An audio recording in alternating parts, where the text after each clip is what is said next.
തിരുവനന്തപുരത്ത് അച്ഛനെ കൊലപ്പെടുത്തിയ കേസിൽ മകൻ കുറ്റക്കാരനെന്ന് കോടതി. കരകുളം ചെറുക്കോണം സ്വദേശിയായ 80-കാരൻ ആന്റണിയെ 3.5 വർഷങ്ങൾക്ക് മുമ്പ് കൊലപ്പെടുത്തിയ കേസിലാണ് മകൻ വിനോദ് കുറ്റക്കാരനെന്ന് കോടതി കണ്ടെത്തിയത്. Thiruvananthapuram first class additional session judge KP Anilkumar വെള്ളിയാഴ്ച ശിക്ഷാവിധി പറയും.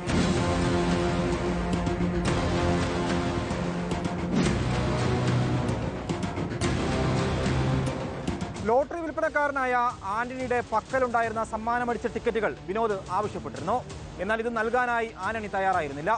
ഇതേ തുടർന്നുള്ള വ്യക്തിവൈരാഗ്യത്തിലാണ് 2022 ജൂലൈ മാസം 19-ാം തീയതി ആന്റണിയെ മകൻ വിനോദ് ആക്രമിച്ചത്.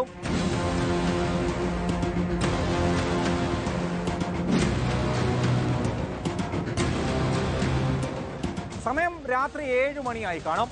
പുറത്ത് കവലയിൽ പോയി വീട്ടിലേക്ക് വരുന്ന ആന്റണി ഇട റോഡിൽ വെച്ചാണ് ആക്രമിക്കപ്പെടുന്നത്.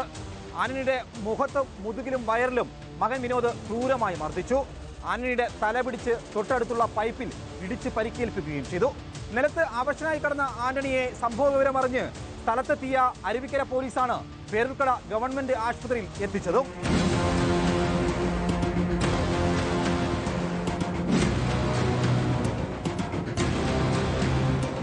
കൂടെ ആരും ഇരിക്കാനില്ലാത്തതിനാൽ പിറ്റേ ദിവസം പേരൂർക്കട ആശുപത്രിയിൽ നിന്നും ആന്റണിയെ തിരുവനന്തപുരം ജനറൽ ആശുപത്രിയിലേക്ക് മാറ്റിയിരുന്നു. ഓഗസ്റ്റ് മാസം 12-ാം തീയതി ആയതോടുകൂടി ആന്റണിയുടെ നില ഗുരുതരമായി. അന്നേ ദിവസം തന്നെ ആന്റണിയെ തിരുവനന്തപുരം മെഡിക്കൽ കോളേജിലേക്ക് മാറ്റുകയും ചെയ്തു. അന്ന് വൈകുന്നേരം 6:40 ആന്റണി മരണപ്പെടുന്നത്. തലക്കേറ്റ ശക്തമായ മുറിവ് കാരണമാണ് ആന്റണി മരണപ്പെട്ടതെന്ന് പ്രോസിക്യൂഷന് തെളിയിക്കാൻ കഴിഞ്ഞതാണ് ഈ കേസിൽ വിനോദ് കുറ്റക്കാരനെന്ന് കോടതിക്ക് ബോധ്യമായതും. വീഡിയോ ജേർണലിസ്റ്റ് വിഷ്ണുപ്രസാദിനൊപ്പം reporter Arun Solomon, in reporter, Thiruvananthapuram.